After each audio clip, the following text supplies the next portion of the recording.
The metal shackles around Petty Officer First Class Sarah Chen's wrists felt heavier than any weapon she had ever carried. The cold steel bit into her skin as she sat rigidly in the defendant's chair, her dress blue uniform crisp despite the circumstances. The naval court-martial proceeding buzzed with whispered conversations and the scratch of pens on paper.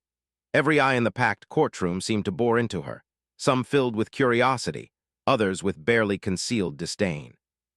Sarah kept her gaze fixed straight ahead, her dark eyes betraying none of the turmoil churning beneath her composed exterior. She had faced Taliban fighters in the mountains of Afghanistan, taken impossible shots under enemy fire, and saved the lives of countless fellow service members. Yet sitting here, bound like a common criminal, felt like the most difficult mission of her life. The charges against her were serious: disobeying direct orders, engaging the enemy without authorization, causing the death of a high-value target during a classified operation in Syria. The prosecution painted her as a rogue operator who had gone off script and compromised a delicate intelligence operation. They wanted her stripped of rank, dishonorably discharged, and sentenced to military prison. Lieutenant Commander Rebecca Walsh, the lead prosecutor, stood before the panel of officers serving as the jury. Her voice carried the authority of someone accustomed to winning cases. Members of the panel, what we have before us today is a clear case of insubordination and reckless endangerment. Petty Officer Chen willfully disobeyed direct orders from her commanding officer and took an unauthorized shot that resulted in the death of a target we needed alive for interrogation. Sarah's defense attorney, Lieutenant Colonel Michael Rodriguez, had warned her that the case would be difficult. The evidence seemed stacked against her. Radio transcripts showed her commanding officer, Commander James Bradley, explicitly ordering her to hold fire. Satellite footage captured the moment her bullet found its target. The mission had been compromised, and someone needed to take the blame. But what the court didn't know, what Sarah couldn't tell them due to classified restrictions, was the full truth of what had happened that night in the Syrian desert. The target wasn't just any high-value individual. He was Ahmed Rashid, a former Syrian intelligence officer who had been selling information to the highest bidder, including details about American operations that had already cost lives. Sarah had been positioned on a ridge overlooking the compound where Rashid was meeting with his contacts. Through her scope, she had a perfect view of the entire scene. The plan was to wait for the meeting to conclude, then capture Rashid alive for questioning. Intelligence suggested he had information about a planned attack on American forces. Commander Bradley had been adamant about taking Rashid alive. The order came down through channels, repeated multiple times during the pre-mission briefing. No kill shots unless absolutely necessary for force protection, Bradley had emphasized, his steely gaze fixed on each member of the team. Sarah had acknowledged the order along with the rest of her unit. She understood the importance of capturing high-value targets alive. Intelligence gathered from prisoners often proved more valuable than eliminating threats. But as she lay prone on that rocky outcrop, watching through her high-powered scope, she saw something that changed everything. A young girl, no more than 8 years old, had wandered into the compound. Sarah's heart rate spiked as she tracked the child's movement through her scope. The girl appeared lost, calling out in Arabic. She was heading directly toward the building where Rashid and his associates were meeting. Sarah immediately reported the development through her radio. Overwatch to command, we have a civilian child in the target area. Request guidance. Bradley's response was immediate and clear. Maintain position, do not engage, we'll handle the situation. But as Sarah watched, one of Rashid's men noticed the girl. The man's hand moved to his sidearm, and Sarah could see the cold calculation in his eyes through her scope. She had seen that look before in combat zones across the Middle East, the look of someone about to eliminate a witness. Command, child is in immediate danger. Adult male drawing weapon, Sarah reported urgently.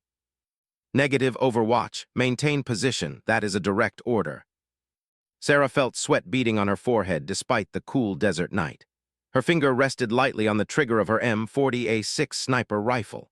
The crosshairs of her scope centered on Rashid, who was now gesturing toward the girl. She couldn't hear the conversation, but the body language told the story clearly enough. The armed man raised his pistol toward the child. Time seemed to slow as Sarah faced an impossible choice. Follow orders and watch an innocent child die, or disobey direct commands to save a life.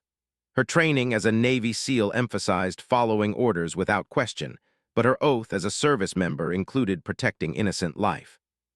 The pistol was almost level with the girl's head when Sarah made her decision. The crack of her rifle split the desert silence. Rashid's head snapped backward as the .308 caliber bullet found its target with surgical precision. The armed man spun toward the sound, his own weapon forgotten as chaos erupted in the compound. "Shot fired, target down," Sarah reported, already tracking the armed man through her scope.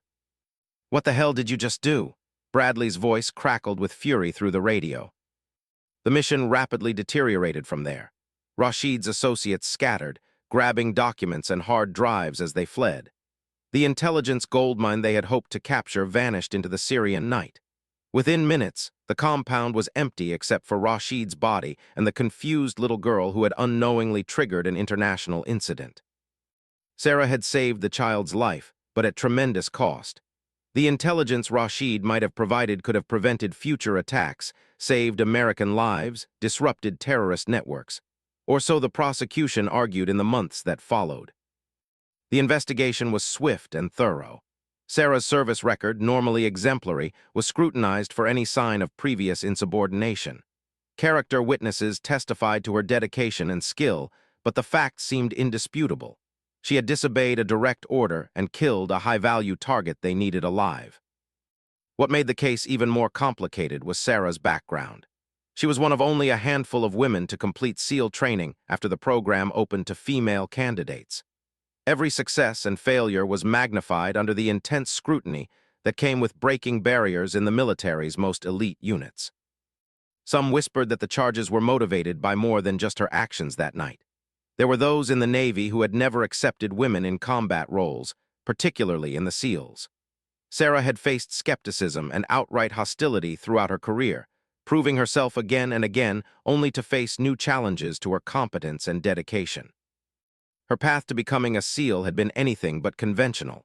Raised in a military family in San Diego, Sarah had grown up around naval bases and military culture. Her father, a retired Marine gunnery sergeant, had taught her to shoot when she was 12 years old. By high school, she was winning state-level marksmanship competitions. Despite pressure to pursue a traditional college path, Sarah enlisted in the Navy immediately after graduation. She excelled in basic training and advanced quickly through the ranks. When the SEAL program opened to women, she was among the first to volunteer for the grueling selection process. The training nearly broke her. The physical demands were extreme, designed to push candidates beyond their perceived limits. Sarah endured Hell Week alongside her male counterparts, carrying boats and logs, surviving on minimal sleep and food, all while instructors pushed them to quit at every opportunity. But it was the mental challenges that truly tested her resolve. The constant questioning of her presence, the suggestions that she was taking a spot that should go to a real warrior, the subtle and not-so-subtle harassment from some instructors and fellow candidates who believed women had no place in special operations. Sarah persevered through pure determination and an unwavering belief in her abilities. She graduated in the top 10% of her SEAL class and was quickly assigned to a West Coast team. Her skills as a marksman made her a natural choice for sniper training, where she again excelled. Over 5 years of active duty, Sarah had deployed to Afghanistan, Iraq, Somalia, and Syria. She had taken lives in defense of her country and her teammates. Her accuracy was legendary among her peers, earning her the nickname Ghost for her ability to eliminate targets from extreme distances without being detected. Now, sitting in shackles before a military tribunal, all of her achievements seemed meaningless. The prosecution had painted her as an unstable element, a liability to her unit and the broader mission. They questioned whether the stress of being a female pioneer in a male-dominated field had affected her judgment.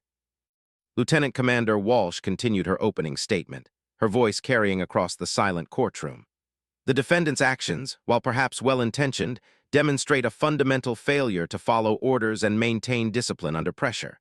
In special operations, there is no room for individual judgment that contradicts command authority. Lives depend on every operator following orders precisely. Sarah's jaw tightened almost imperceptibly. She wanted to stand up, to tell them about the little girl who would be dead if she had followed orders. She wanted to explain that sometimes doing the right thing meant accepting the consequences of difficult choices. but her attorney had been clear about maintaining silence during the prosecution's case. The first witness called was Commander Bradley himself. Sarah's former commanding officer took the stand with obvious reluctance, his weathered face showing the strain of the past months. Bradley was a 20-year veteran with multiple combat deployments, respected throughout the SEAL community for his tactical expertise and leadership. "Commander Bradley," Walsh began, "please describe the mission parameters for the operation in question." Bradley's voice was steady but subdued. "The objective was to capture Ahmed Rashid alive for intelligence purposes. We had credible information that he possessed details about planned attacks against American forces. The mission was explicitly designed as a capture operation, not an elimination." "And what specific orders did you give to Petty Officer Chen regarding engagement protocols?" "I made it clear to all team members that lethal force was authorized only if necessary for force protection. Rashid was to be taken alive unless circumstances absolutely required otherwise." Walsh nodded approvingly. "And when you learned that Petty Officer Chen had taken an unauthorized shot, what was your reaction?" Bradley hesitated for a moment, his eyes briefly finding Sarah's across the courtroom. "I was disappointed. Sarah is an exceptional operator with an outstanding service record, but following orders is fundamental to military operations. Her decision compromised the mission and potentially cost valuable intelligence." The prosecution's case continued methodically. Radio transcripts were entered into evidence, clearly showing Bradley's orders and Sarah's acknowledged receipt of them. Satellite imagery displayed the compound and confirmed the timeline of events. Expert witnesses testified about the potential intelligence value of capturing Rashid alive. Through it all, Sarah remained silent and composed. Her attorney took notes, but seemed increasingly troubled by the strength of the prosecution's case. The evidence was overwhelming and largely undisputed. Sarah had disobeyed orders and killed a high-value target. The context might be sympathetic, but military law was clear about the importance of following command authority. As the day wore on, the courtroom gallery filled with spectators. Military personnel, journalists, and activists all crowded into the available seats. Sarah's case had attracted national attention as a test of women's roles in combat and the limits of individual conscience in military operations. Some saw her as a hero who had saved an innocent life at great personal cost. Others viewed her as an undisciplined operator who had undermined military authority and potentially endangered future operations. The debate raged in military circles and civilian media alike. Sarah's parents sat in the front row of the gallery, their faces etched with worry and pride in equal measure. Her father, still bearing the ramrod posture of his Marine years, caught her eye and nodded slightly. Her mother dabbed at tears with a tissue, struggling to maintain composure. The first day of testimony concluded with a clear advantage to the prosecution. They had established the facts methodically and painted a picture of an operator who had let personal feelings override military discipline. Sarah's attorney would have his chance to present her side, but the challenge was formidable. As the court recessed, Sarah was led back to the holding area still wearing her shackles. The metal restraints served as a constant reminder of how far she had fallen. From elite warrior to accused criminal, her entire career hung in the balance based on a split-second decision made in the Syrian desert. That night, alone in her cell at the naval brig, Sarah stared at the ceiling and replayed the events that had brought her here. She thought about the little girl whose life she had saved, wondering if the child was safe, if she understood how close she had come to death that night. Sarah had no regrets about pulling the trigger. Given the same circumstances, she would make the same choice again. But as she faced the possibility of disgrace and imprisonment, she wondered if her sacrifice would be worth anything at all. The second day of the court-martial began with testimony from Sarah's teammate, Petty Officer Second Class Marcus Thompson. Thompson had been positioned as Overwatch security during the Syrian operation, giving him a clear view of the events that unfolded. His testimony would be crucial to understanding the full context of Sarah's actions. Thompson approached the witness stand with the measured pace of a seasoned operator. His dress blue uniform bore the ribbons and insignia of multiple combat deployments. Sarah watched him carefully, knowing that his words could either support her case or seal her fate. Lieutenant Commander Walsh began her questioning with Thompson's background and role in the mission. Thompson confirmed the operational parameters and his position during the events in question. His answers were precise and professional, betraying no emotion about the circumstances that had brought them all to this courtroom. Petty Officer Thompson, Walsh continued, from your position, did you have visual contact with the target compound during the operation? Yes, ma'am. I had overwatch on the primary approach, route, and partial visibility of the compound itself. Did you observe the civilian child that Petty Officer Chen reported? Thompson paused for a moment, his jaw tightening slightly. Yes, ma'am. A young girl approximately 8 years old entered the compound area. And what did you observe regarding this child's interaction with the subjects in the compound? I saw one of Rashid's associates draw a sidearm and move toward the child's position. Walsh pressed forward. Did you interpret this as a threat to the child? Thompson's pause was longer this time.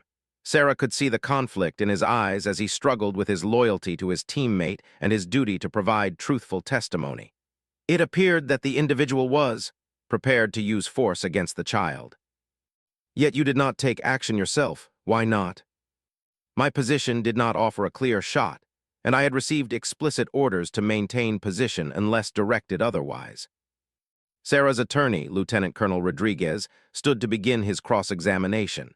His approach was careful, knowing that pushing Thompson too hard could backfire. Petty Officer Thompson, in your experience as a special operator, how quickly can situations in the field change? Very quickly, sir. Combat situations are extremely fluid and can change in seconds. And in those rapidly changing situations, do operators sometimes need to make split-second decisions without time to consult with command? Thompson's voice grew stronger. Yes, sir. That's part of our training. We're expected to use judgment when circumstances require immediate action. Based on your observation of the situation with the child, did you believe she was in immediate danger? Thompson looked directly at Sarah for the first time since taking the stand. Yes, sir. I believed the child was about to be killed. Rodriguez pressed his advantage. And in your professional opinion, did Petty Officer Chen's actions save that child's life? Objection, Walsh interjected, calls for speculation. I'll rephrase, Rodriguez said smoothly. What do you believe would have happened to that child if Petty Officer Chen had not taken the shot she did? Thompson's answer was quiet but clear. She would have been killed. The testimony continued with Rodriguez establishing Thompson's respect for Sarah's abilities and character. Thompson described her as one of the most skilled operators he had ever served with, someone who had saved lives on multiple occasions through her exceptional marksmanship and tactical awareness. But the prosecution's case had already established the central facts. Sarah had disobeyed orders and killed a valuable intelligence asset. Thompson's testimony about the child's danger, while sympathetic, didn't change the fundamental legal issue of military discipline and following orders. The next witness was Dr. Jennifer Hayes, a psychiatrist specializing in military personnel who had evaluated Sarah after the incident.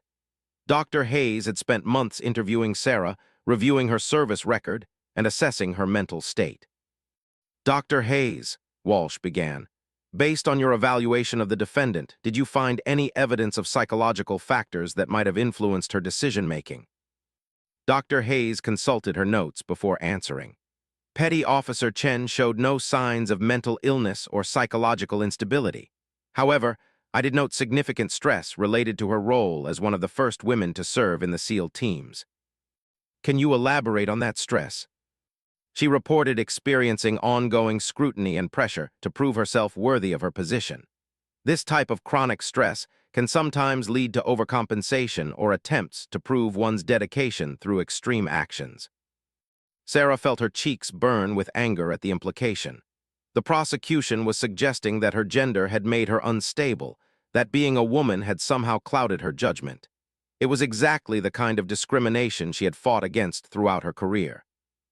Rodriguez's cross-examination of Dr. Hayes focused on Sarah's exemplary psychological profile and her demonstrated ability to perform under extreme stress.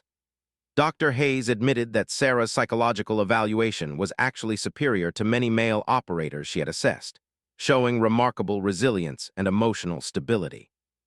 The prosecution then called a series of intelligence experts who testified about the potential value of capturing Rashid alive. They painted a picture of missed opportunities and lost intelligence that could have saved American lives. Each expert emphasized the critical importance of following operational parameters in intelligence-gathering missions. Colonel David Mitchell, a veteran intelligence officer, provided some of the most damaging testimony. The intelligence we might have gathered from Rashid could have prevented future attacks against American personnel. High-value targets like this are extremely rare, and the opportunity to capture him alive represented months of careful planning and preparation. Rodriguez challenged each expert on the speculative nature of their claims. There was no guarantee that Rashid would have provided valuable intelligence, no certainty that his capture would have led to preventing attacks. But the damage was significant nonetheless. As the prosecution's case drew to a close, Sarah's situation appeared increasingly dire. The legal facts were clear and largely undisputed. Military law emphasized the critical importance of following orders, particularly in combat situations. Sarah's motivations might be understandable, even admirable, but they didn't change the fundamental legal issues. The defense case began with character witnesses testifying to Sarah's exceptional service record and personal integrity. Fellow SEALs described her as someone they would trust with their lives, an operator whose skill and dedication were beyond question. Master Chief Petty Officer Robert Kane, a 25-year veteran and Sarah's former instructor, provided particularly compelling testimony. In all my years training special operators, I've never seen anyone with Sarah's combination of technical skill and moral courage. She saved more lives than most people will ever know. Rodriguez asked Kane about the nature of special operations and the role of individual judgment in combat situations. Kane explained that SEAL training emphasized initiative and decision-making under pressure, that operators were expected to adapt to changing circumstances while maintaining focus on mission objectives. Master Chief, Rodriguez continued, in your opinion, is protecting innocent life consistent with SEAL values and training? Absolutely, sir. We swear an oath to protect those who cannot protect themselves. That includes civilians, particularly children. But Kane's testimony, while powerful, couldn't overcome the central legal issue. Military discipline required following orders, even when those orders conflicted with personal moral judgments. The defense's strategy became clearer as Rodriguez called expert witnesses on military ethics and the laws of armed conflict. Dr. William Harrison, a professor of military ethics at the Naval War College, testified about the moral obligations of service members when confronted with threats to innocent life. The laws of armed conflict clearly establish the protection of civilians as a fundamental principle, Dr. Harrison explained. Service members have not only the right but the obligation to protect innocent life, even when doing so conflicts with tactical objectives. Walsh's cross-examination was sharp. Professor Harrison, does this moral obligation supersede direct orders from superior officers? The relationship between moral obligation and military discipline is complex. However, international law clearly states that service members cannot use following orders as a defense for actions that result in harm to civilians. But in this case, wouldn't following orders have simply meant not taking action? The defendant wasn't ordered to harm civilians. Dr. Harrison paused thoughtfully. The principle applies to both action and inaction. If a service member has the ability to prevent harm to civilians and chooses not to act, they bear moral responsibility for the consequences. The legal arguments were compelling, but Sarah could see the skepticism in some of the panel members' faces. Military officers were trained to value discipline and order above almost everything else. The idea of individual moral judgment superseding command authority challenged fundamental military principles. Rodriguez then made a decision that surprised everyone in the courtroom. He called Sarah herself to testify. It was a risky move, as it opened her up to aggressive cross-examination by the prosecution. But Rodriguez believed that the panel needed to hear Sarah's own account of her decision-making process. Sarah took the stand with the same composed bearing she had maintained throughout the trial. She was sworn in and seated, her hands folded calmly in her lap. The courtroom fell silent as everyone waited to hear from the woman at the center of this controversial case. Rodriguez began with Sarah's background and training, establishing her credentials as an elite operator. Sarah described her path to becoming a SEAL, the challenges she had faced, and her dedication to serving her country. Her voice was steady and professional, showing none of the emotion that had driven her decision in Syria. Petty Officer Chen, Rodriguez continued, please describe in your own words what you observed during the operation in question. Sarah's account was precise and detailed. She described her position, her view of the compound, and the moment when the child appeared in her scope. Her voice remained level as she explained seeing the armed man draw his weapon and move toward the girl. What went through your mind at that moment? For the first time, Sarah's composure cracked slightly. I thought about my oath as a service member to protect those who cannot protect themselves. I thought about that little girl's parents, who had no idea their daughter was about to die. I thought about being able to live with myself if I watched a child be murdered when I had the power to stop it. Did you consider your orders? Of course, I knew I was disobeying direct orders, but I also knew that following those orders would result in the death of an innocent child. Rodriguez pressed forward carefully. How did you balance those competing obligations? Sarah looked directly at the panel members as she answered. I became a SEAL to protect innocent people from those who would do them harm. Everything else is secondary to that mission. Following orders is important, but it's not more important than saving the life of a child. Walsh's cross-examination was relentless. She forced Sarah to acknowledge repeatedly that she had disobeyed direct orders, that she had compromised the mission, that her actions had potentially cost valuable intelligence. Sarah admitted each point, but refused to express regret for saving the child's life. Petty Officer Chen, Walsh pressed, do you understand that your actions could have resulted in the deaths of American service members if the intelligence we might have gathered from Rashid could have prevented future attacks? I understand that possibility, Sarah replied. But I also know that child is alive today because of what I did. That's not a possibility or speculation, that's a fact. So you're willing to risk American lives to save foreign civilians? Sarah's eyes flashed with anger. I'm willing to do my job, which is to protect innocent life regardless of nationality.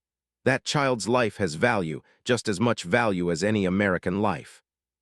The exchange grew increasingly heated until Rodriguez objected and the judge intervened. But the damage was done.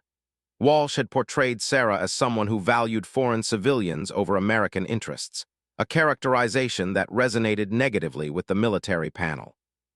As Sarah's testimony concluded, both sides had made their cases clear. The prosecution had established a clear violation of military law and discipline. The defense had argued for the moral necessity of protecting innocent life, even at the cost of disobeying orders. The final arguments would determine which narrative the panel found more compelling. Sarah sat in her chair, shackled and facing an uncertain future, as the lawyers prepared to make their closing statements.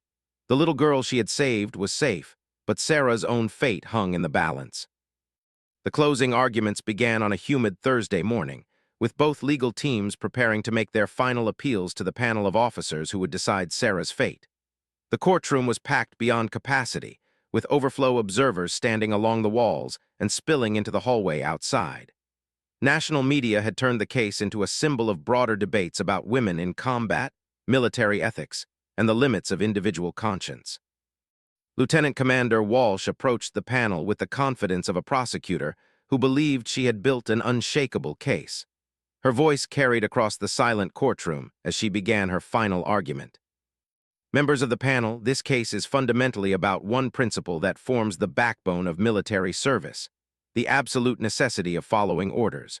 Without this principle, military units cannot function effectively, missions fail, and lives are lost. Walsh paused, letting her words sink in before continuing. Petty Officer Chen's actions, while perhaps motivated by humanitarian concerns, represent a dangerous precedent. If we allow individual operators to substitute their personal judgment for command authority, we undermine the entire structure of military discipline that keeps our forces effective and our nation safe. She walked slowly in front of the panel, making eye contact with each member. The defendant has admitted to disobeying direct orders. She has acknowledged that her actions compromised a carefully planned intelligence operation. The evidence is clear and undisputed. Whatever her motivations, Petty Officer Chen violated her oath as a service member and betrayed the trust placed in her by her commanding officer and her country. Walsh then addressed the emotional aspects of the case head-on. You have heard testimony about a child in danger, and I don't minimize the humanitarian concerns that motivated the defendant's actions. But we cannot allow good intentions to excuse fundamental violations of military law. Every day, service members around the world face difficult moral choices while following orders that may seem harsh or incomplete from their limited perspective. The prosecutor's voice grew stronger as she approached her conclusion. If we excuse disobedience whenever an individual operator believes they know better than their commanding officers, we open the door to chaos. How many times will missions fail because operators decided their personal moral code superseded military orders? How many American lives will be lost because discipline broke down at the critical moment? Walsh returned to her seat, having made a clear and compelling case for conviction. The legal facts supported her argument, and military tradition strongly emphasized the importance of following orders regardless of personal feelings or moral qualms. Lieutenant Colonel Rodriguez faced a much more challenging task. The facts were against him, and military law clearly supported the prosecution's position. But he had one advantage: the moral clarity of Sarah's actions and the compelling nature of her choice to save an innocent life. Rodriguez began his closing argument by acknowledging the difficulty of the decision facing the panel. Members of the panel, I won't insult your intelligence by pretending that Petty Officer Chen didn't disobey orders. She did. The question before you is not whether she violated military law, but whether her actions represented the kind of moral courage and dedication to protecting innocent life that we should demand from our most elite warriors. He moved closer to the panel, his voice carrying the passion of his conviction. You have heard testimony about Petty Officer Chen's exceptional service record, her dedication to her teammates, and her skill as an operator. You have heard from her own lips that she understood the consequences of her actions, but chose to save the life of an innocent child nonetheless. Rodriguez paused, allowing the weight of his words to settle. The prosecution wants you to believe that military discipline requires blind obedience, that following orders is more important than protecting innocent life. But I submit to you that the highest form of military service is exactly what Petty Officer Chen demonstrated that night in Syria: the moral courage to do what is right even when it comes at great personal cost. He walked over to stand near Sarah, his hand briefly touching her shoulder. This woman volunteered to serve in the most dangerous missions her country could offer. She endured discrimination and skepticism to prove herself worthy of wearing the SEAL Trident. She has risked her life repeatedly to protect others. And when faced with a choice between following orders and saving the life of a child, she chose to honor the deepest values of military service: protection of innocent life and moral courage under fire. Rodriguez's voice grew more passionate as he continued. The prosecution talks about precedent, about the danger of allowing individual judgment to override command authority. But what precedent do we set if we punish someone for saving the life of an innocent child? What message do we send to the world about American values if we court-martial our warriors for protecting those who cannot protect themselves? The defense attorney addressed the intelligence concerns directly. You have heard speculation about the value of capturing Ahmed Rashid alive, about potential intelligence that might have been gathered. But that is all it is: speculation. What is not speculation is that a little girl is alive today because Petty Officer Chen had the courage to act when action was needed. Rodriguez moved back toward the panel for his conclusion. Members of the panel, I ask you to consider what kind of military, what kind of nation we want to be. Do we want warriors who follow orders blindly regardless of the human cost? Or do we want the kind of moral courage and dedication to protecting innocent life that Petty Officer Chen demonstrated? He gestured toward Sarah, who sat straight and composed despite the shackles around her wrists. This woman made a choice that honored the highest traditions of military service. She chose to protect rather than stand by. She chose courage over compliance. She chose to save a life rather than follow orders that would have resulted in the murder of a child. I ask you to honor that choice by finding her not guilty of these charges. As Rodriguez returned to his seat, the courtroom remained silent. The competing arguments had been made with skill and passion, but the panel now faced the difficult task of weighing military discipline against moral courage, following orders against protecting innocent life. The judge provided final instructions to the panel, explaining the legal standards they must apply and the evidence they should consider. The panel retired to deliberate, leaving Sarah and everyone else in the courtroom to wait for a verdict that would determine not just her fate, but potentially set precedent for future cases involving moral dilemmas in military service. Sarah was returned to the holding area to wait, her shackles a constant reminder of her precarious situation. The hours passed slowly as she contemplated the possible outcomes. A conviction could mean years in military prison, a dishonorable discharge that would follow her for the rest of her life, and the end of her career serving her country. But even facing these consequences, Sarah felt no regret about her decision. She thought about the little girl whose life she had saved, wondering what the child was doing at this moment. Was she playing with friends, helping her mother with household chores, living the normal life that would have ended that night in the Syrian compound if Sarah had followed orders? Meanwhile, in the deliberation room, the panel of officers wrestled with one of the most difficult decisions of their military careers. The legal issues were clear. Sarah had disobeyed direct orders and compromised a mission. But the moral dimensions of the case created complications that military law didn't easily address. Captain James Morrison, the senior member of the panel, led the discussion. A career naval officer with 30 years of experience, Morrison had served in conflicts around the world and understood both the importance of military discipline and the moral complexities of combat operations. "The legal facts aren't in dispute," Morrison began. "Petty Officer Chen clearly violated orders and military law. The question is whether the circumstances justify her actions or at least warrant leniency in sentencing." Major Lisa Rodriguez, a Marine Corps judge advocate, raised concerns about the precedent their decision might set. "If we excuse disobedience in this case, how do we maintain discipline in other situations? Every operator who disagrees with orders could claim moral justification." But Commander Patricia Williams, a Navy chaplain serving on the panel, saw the case differently. "We're not talking about disagreeing with tactical decisions or mission parameters. We're talking about preventing the murder of an innocent child. There's a difference between personal preference and moral imperative." The debate continued for hours, with panel members examining the evidence from multiple angles. Some focused on the legal requirements for conviction, while others grappled with the moral dimensions of Sarah's choice. The discussion grew heated at times, reflecting the genuine difficulty of the decision they faced. Lieutenant Colonel Mark Stevens, an Army Special Operations veteran, shared his perspective on the complexities of battlefield decision-making. "I've been in situations where split-second decisions determined who lived and who died. Sometimes following orders isn't possible when circumstances change rapidly. Sometimes individual judgment is the only thing that prevents tragedy." But Colonel Robert Martinez, an Air Force intelligence officer, emphasized the broader implications of the case. "We can't ignore the potential intelligence value that was lost when Rashid was killed. That information could have saved American lives down the road. Personal conscience can't override strategic considerations." As the deliberation continued, it became clear that the panel was deeply divided.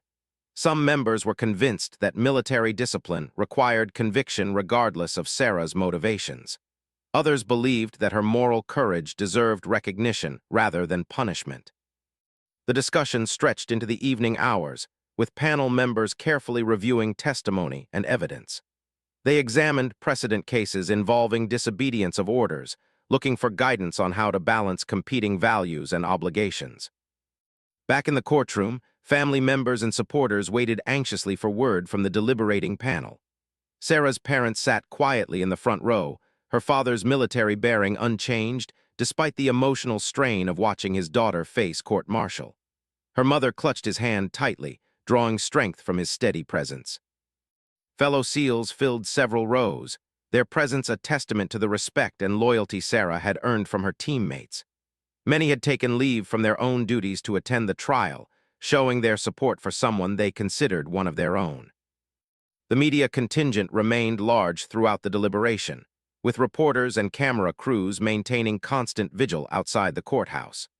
The case had captured national attention as a test of women's roles in combat and the limits of individual conscience in military service.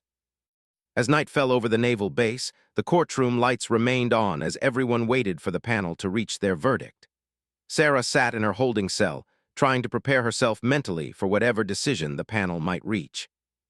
She thought about her career, the missions she had completed, the lives she had saved over years of service. Regardless of what happened in court, she knew she had served with honor and distinction. The little girl in Syria was alive because of her actions, and that knowledge provided comfort even in the face of potential disgrace. The panel continued their deliberations well into the night, grappling with questions that went to the heart of military service and moral responsibility. Their decision would not just determine Sarah's fate, but potentially influence how the military handled similar moral dilemmas in the future. As the hours passed, it became clear that reaching consensus would be extremely difficult. The case had exposed fundamental tensions between military discipline and individual conscience, between following orders and protecting innocent life. Whatever verdict they reached would be controversial and would likely face criticism from multiple perspectives. The weight of their responsibility was not lost on any of the panel members. They were deciding the fate of an exceptional warrior who had made an impossible choice under extreme circumstances. Their verdict would send a message about American military values and the kind of moral courage the nation expected from its elite forces. In the early morning hours, as the deliberation entered its second day, the panel continued to wrestle with one of the most difficult decisions in their military careers. Sarah's fate hung in the balance as they tried to balance competing values and obligations that seemed impossible to reconcile. The second day of deliberations had stretched well into the afternoon when word finally came that the panel had reached a verdict. The courtroom quickly filled with the same crowd that had followed every moment of the trial. Sarah's family, fellow SEALs, media representatives, and military personnel from across the base. Sarah was brought back into the courtroom wearing the same dress blue uniform and shackles that had become symbols of her fall from elite warrior to accused criminal. Her composure remained intact, but those who knew her well could see the tension in her shoulders and the way her jaw was set with determination. The panel filed back into the courtroom with faces that revealed nothing about their decision.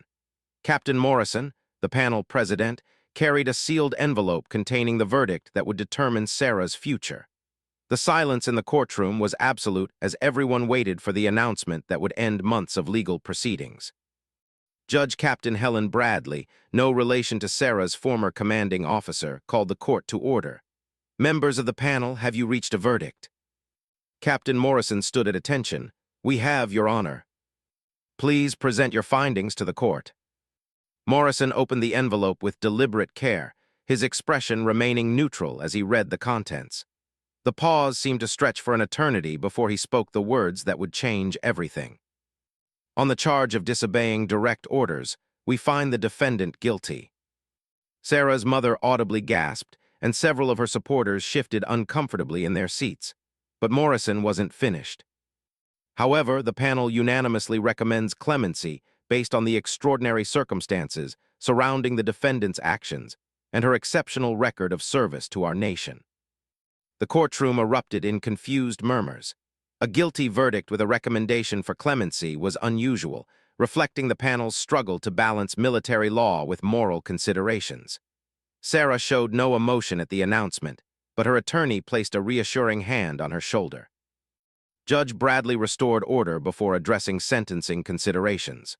The prosecution requested the maximum penalty under military law, reduction in rank, forfeiture of pay, and confinement at military prison. The defense pleaded for leniency, emphasizing Sarah's exemplary service record and the moral courage she had demonstrated. As the judge prepared to announce her sentencing decision, an unexpected interruption changed everything.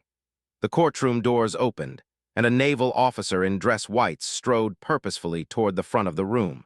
The insignia on his uniform immediately commanded attention and respect from everyone present. Admiral William "Bull" Harrison was a living legend in the Navy. A former SEAL himself, he had risen through the ranks to become one of the most respected leaders in the special operations community. His chest bore ribbons representing 3 decades of distinguished service, including multiple combat deployments and commendations for extraordinary heroism. The Admiral's presence was so commanding that the entire courtroom fell silent. Even Judge Bradley seemed taken aback by his unexpected appearance.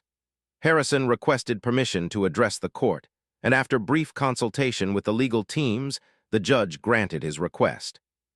Admiral Harrison approached the witness stand with the bearing of a man accustomed to command. His weathered face showed the marks of years spent leading warriors in some of the most dangerous operations undertaken by American forces. When he spoke, his voice carried the authority of unquestioned expertise and moral conviction.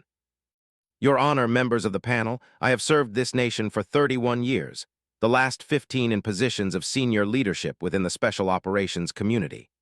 I have commanded SEALs in every major conflict since the Gulf War, and I have seen courage and cowardice, honor and disgrace in the crucible of combat. Harrison paused, his eyes finding Sarah across the courtroom. I have reviewed every detail of this case, every piece of evidence, every moment of testimony. I am here today not as an admiral seeking to influence legal proceedings, but as someone who understands what it means to make impossible choices under extreme circumstances. The admiral's voice grew stronger as he continued. Petty Officer Chen faced a situation that no military training can fully prepare someone for, a direct conflict between following orders and saving innocent life.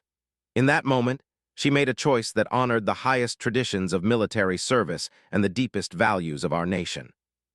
Harrison turned to address the panel directly. You have found her guilty of disobeying orders, and legally, you are correct. But I submit to you that her actions represent exactly the kind of moral courage and dedication to protecting innocent life that we should demand from our warriors, especially our most elite operators. The Admiral's words carried weight that transcended military rank. His reputation for integrity and tactical brilliance made him one of the most respected voices in the Special Operations community. His endorsement of Sarah's actions would resonate far beyond this courtroom. I have read the intelligence assessments about Ahmed Rashid's potential value, Harrison continued. But I have also seen the after-action reports from Syria.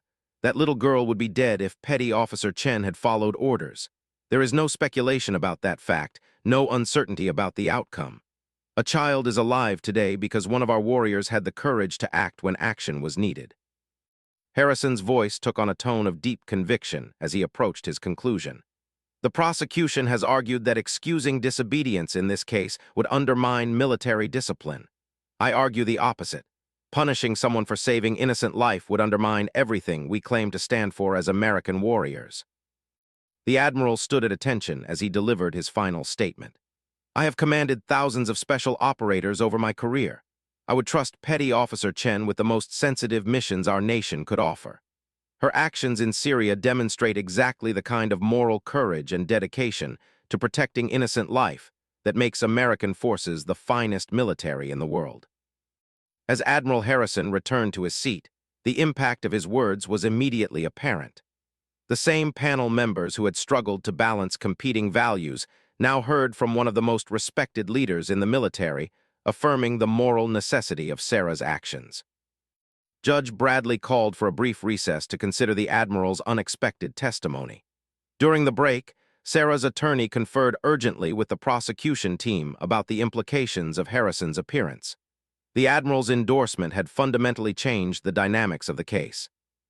When court reconvened, Judge Bradley addressed the unusual circumstances created by Admiral Harrison's intervention. While highly unusual, the court recognizes Admiral Harrison's unique qualifications to speak on matters of special operations and military ethics. His testimony will be considered along with all other evidence in determining appropriate sentencing. The prosecution, clearly rattled by Harrison's appearance, requested an opportunity to respond. Lieutenant Commander Walsh argued that even Admiral Harrison's respected opinion couldn't override the fundamental requirement for military discipline and following orders. But the damage to their case was apparent. Harrison's moral authority and reputation for integrity carried weight that no legal argument could easily counter. His characterization of Sarah's actions as representing the highest traditions of military service resonated powerfully with the panel and observers alike. Sarah's attorney seized the opportunity to emphasize the Admiral's points about moral courage and the protection of innocent life. He argued that Admiral Harrison's endorsement vindicated their defense strategy and demonstrated that Sarah's actions aligned with the best traditions of American military service. As the legal arguments concluded, Judge Bradley prepared to announce her sentencing decision. The guilty verdict remained unchanged, but Admiral Harrison's testimony had created new considerations for determining appropriate punishment. "Petty Officer Chen," Judge Bradley began, "you have been found guilty of disobeying direct orders, a serious offense under military law. However, the extraordinary circumstances of your case, your exceptional service record, and the moral complexity of the situation you faced require careful consideration in sentencing." The judge paused, looking directly at Sarah before continuing. "Your actions resulted in the death of a high-value intelligence target and compromised a carefully planned operation. These consequences cannot be ignored or dismissed, regardless of your motivations." Sarah braced herself for the worst as Judge Bradley continued. "However, your actions also saved the life of an innocent child who would otherwise have died that night. This court cannot ignore the moral dimension of your choice or the courage it required to act in defense of innocent life." The courtroom held its collective breath as Judge Bradley approached her decision. "Taking into consideration your exemplary service record, the panel's recommendation for clemency, and the extraordinary testimony provided by Admiral Harrison, this court sentences you to reduction in rank to Petty Officer Second Class and forfeiture of 6 months' pay. You will not be confined, and you will be eligible to continue your military service." The sentence was far lighter than what the prosecution had sought and represented a clear victory for Sarah and her defense team. While the reduction in rank was significant, avoiding prison and maintaining the ability to continue serving was the best outcome they could have hoped for given the guilty verdict. Sarah's parents embraced emotionally as the sentence was announced. Fellow SEALs in attendance nodded approval at a result that recognized both the legal violation and the moral courage behind Sarah's actions. Even some prosecution supporters acknowledged that the sentence appropriately balanced competing considerations. As the court was adjourned, Admiral Harrison approached Sarah personally. Their conversation was brief but meaningful, with the Admiral expressing his continued confidence in her abilities and his hope that she would continue serving her country with the same dedication and moral courage she had demonstrated in Syria. The media coverage of the verdict and sentencing focused heavily on Admiral Harrison's dramatic intervention and his powerful endorsement of Sarah's actions. His testimony had transformed the narrative from one of military discipline versus individual judgment to one of moral courage and the protection of innocent life. Sarah's case had become a defining moment in discussions about women in combat, military ethics, and the limits of individual conscience in military service. While she had been found guilty of the charges against her, the light sentence and strong support from military leadership suggested that her actions were ultimately viewed as honorable rather than criminal. As Sarah left the courtroom for the last time, still wearing her uniform despite the reduction in rank, she carried herself with the same dignity and composure that had marked her entire military career. The little girl in Syria remained alive, and Sarah had been allowed to continue serving her country. In the end, those were the victories that mattered most to her. 6 months after the court-martial, Sarah Chen stood on the deck of a Navy destroyer cutting through the dark waters of the Mediterranean Sea. The reduction in rank had stung initially, but it had also freed her from some of the administrative burdens that came with senior enlisted positions. She was back where she belonged, preparing for operations and serving alongside the warriors she had trained with and led. Admiral Harrison's intervention had done more than influence her sentence. His public endorsement had elevated Sarah's case into a broader discussion about military ethics and moral courage. Military academies now studied her case in ethics courses, using it as an example of the complex moral decisions that warriors might face in combat. The little girl she had saved in Syria had become a symbol of the innocent lives that American forces were sworn to protect. The immediate aftermath of the trial had been challenging. Sarah faced a mixture of support and criticism from within the military community. Some viewed her as a hero who had demonstrated exceptional moral courage under impossible circumstances. Others saw her as someone who had broken military discipline and set a dangerous precedent for individual judgment overriding command authority. But Admiral Harrison's continued support had been instrumental in Sarah's return to active duty. He had personally recommended her for assignment to a new Special Operations Task Force focused on counterterrorism missions in the Middle East. The assignment was both a vote of confidence in her abilities and an opportunity to prove that the court-martial had not diminished her effectiveness as an operator. The new unit, designated Task Force Athena, was specifically designed to handle operations requiring precise application of force while minimizing civilian casualties. Sarah's experience and demonstrated commitment to protecting innocent life made her an ideal candidate for the unit's mission profile. Her new commanding officer, Commander Lisa Rodriguez, was herself a trailblazer as one of the first women to command a special operations unit. Rodriguez had followed Sarah's case closely and had specifically requested her assignment to Task Force Athena. "Chen," Rodriguez had told her during their first meeting, "what happened in Syria shows exactly the kind of judgment and moral courage we need for this mission. You made the right choice under impossible circumstances, and I want that kind of warrior on my team." The assignment had been both professionally rewarding and personally healing. Sarah found herself working with a team that valued her experience and respected her decision-making capabilities. The shadow of the court-martial gradually faded as she proved her continued effectiveness in increasingly challenging operations. 3 months into her assignment with Task Force Athena, Sarah received an encrypted message that would change her perspective on the entire Syrian incident. The communication came through official intelligence channels, routed through multiple security layers to protect the source. The message was brief but profound. "The girl you saved in Aleppo sends her thanks. She is safe and attends school now. Her family knows what you did." Sarah stared at the message for several minutes, emotions she had kept carefully controlled throughout the trial, and its aftermath finally breaking through. The little girl was not just alive. She was thriving, attending school, living the normal childhood that would have ended that night in the compound if Sarah had followed orders. But the message contained additional information that vindicated her decision in ways she had never expected.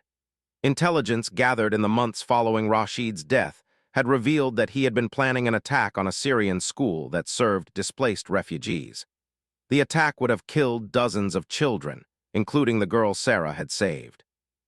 The intelligence report was classified at the highest levels, but Admiral Harrison had ensured that Sarah received confirmation of what her actions had prevented. By killing Rashid when she did, Sarah had not only saved one child's life, but had disrupted an attack that would have claimed many more innocent victims. The revelation reframed everything about her court-martial and the criticism she had faced. The prosecution's argument about lost intelligence value seemed hollow when weighed against the lives that had been saved by Rashid's death. Sarah felt a deep sense of vindication, though she shared the classified information with no one except her military chaplain during confidential counseling sessions.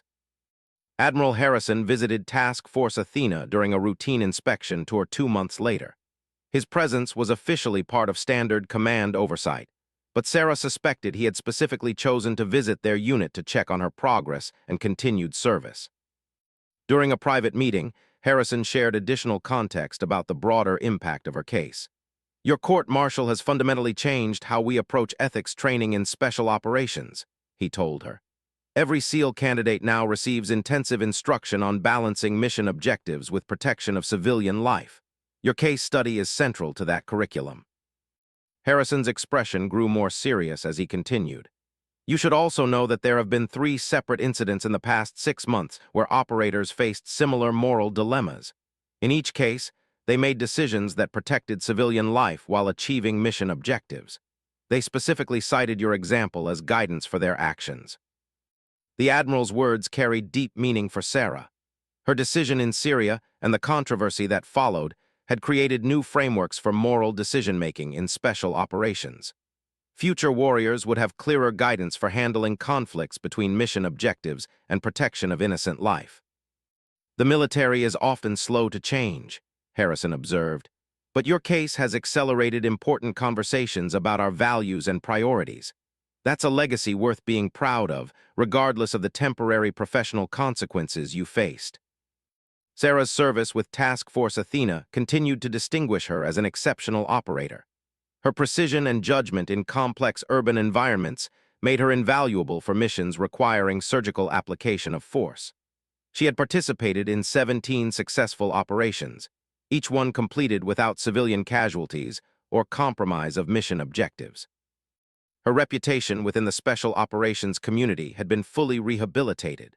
Fellow operators sought her advice on ethical dilemmas, recognizing her unique experience with balancing competing moral and military obligations. Sarah had become an informal mentor for junior personnel facing their own challenging decisions in combat environments. The media attention surrounding her case had gradually faded, but Sarah occasionally received speaking requests from military academies and ethics conferences. She carefully selected opportunities that allowed her to share lessons learned without compromising operational security or revealing classified information.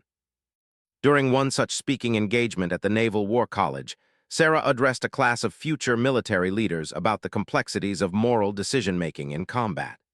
Her presentation focused not on the specifics of her case, but on the broader principles of ethical leadership and the importance of maintaining humanity while executing military missions. "The most difficult decisions you'll face won't be about tactics or strategy," she told the assembled officers. "They'll be about maintaining your moral compass when circumstances seem to require compromise. Your oath is to protect and defend, not just to follow orders blindly." A young officer raised his hand during the question period. "But how do you balance individual conscience with military discipline? Doesn't everyone think their personal moral judgment is correct?" Sarah considered the question carefully before responding. "You're right that everyone believes their moral judgment is sound. That's why these decisions are so difficult and why they require careful consideration of all factors involved. But when faced with the immediate protection of innocent life, particularly children, the moral obligation is clear regardless of other considerations." She paused before adding, "The key is accepting responsibility for your decisions and their consequences. I was willing to face court-martial because I believed saving that child's life was more important than following orders. That's a decision each person has to make based on their own moral convictions and understanding of their duties as a service member."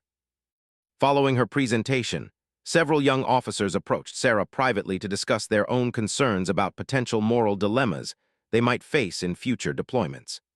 These conversations reminded Sarah that her experience, however painful, had value in preparing the next generation of military leaders for the complex ethical challenges they would encounter.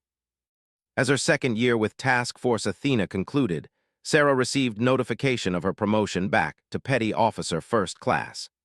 The promotion represented not just a restoration of her previous rank, but formal recognition that her service had remained exemplary despite the court-martial conviction. Admiral Harrison personally presented her promotion certificate during a ceremony aboard the task force's command vessel. "This promotion recognizes what everyone in this room already knows," he said to the assembled personnel. "Petty Officer Chen represents the finest traditions of American military service, exceptional skill, unwavering dedication, and the moral courage to do what's right even when it comes at personal cost." The promotion ceremony also included the presentation of a Navy Achievement Medal recognizing Sarah's service with Task Force Athena. The citation specifically mentioned her exceptional judgment in complex operational environments and her dedication to mission success while maintaining the highest ethical standards. As Sarah stood at attention receiving her recognition, she thought about the journey that had brought her to this moment. The court-martial had been the lowest point of her career, but it had also led to deeper understanding of her own values and capabilities. She had emerged from the experience as a more thoughtful leader and a more confident warrior. That evening, alone in her quarters, Sarah composed a letter she would never send but needed to write. It was addressed to the little girl in Syria whose life she had saved, though she would never know the child's name or location. "Dear little sister," she wrote, "you will probably never know my name or understand what happened that night in your country. But I want you to know that your life has meaning and value that extends far beyond what either of us could have imagined. Your survival has taught me about courage, about the importance of protecting innocent life, and about standing up for what's right even when it's difficult. I hope you are happy and safe. I hope you are learning and growing and dreaming about your future. I hope you never have to face the kind of danger you encountered that night. But if you do, I hope you find people willing to protect you as I was able to do. Your life has made my own life more meaningful. Through you, I learned that some things are more important than following orders, more important than avoiding controversy, more important than protecting my own career. Thank you for teaching me what it really means to be a warrior. Sarah sealed the letter in an envelope she would keep as a personal reminder of the values that guided her service. The little girl in Syria would never read those words, but they represented a promise Sarah made to herself, to continue serving with the same moral courage that had guided her decision that night in the desert. The shackles were gone now, both literally and figuratively.